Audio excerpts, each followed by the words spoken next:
In today's video I'll show you how to take a screenshot on your Nintendo Switch 2. Let's get into the method. All you need to do to take a screenshot is to press the capture button once.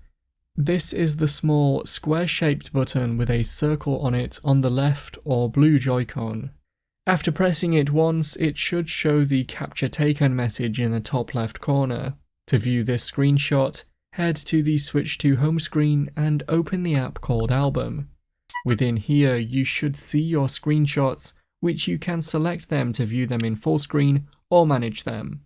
That's how to take a screenshot on your Nintendo Switch 2. If you found the video helpful, remember to leave a like and feel free to subscribe for more. Check out the videos coming up right now, you might find these helpful too.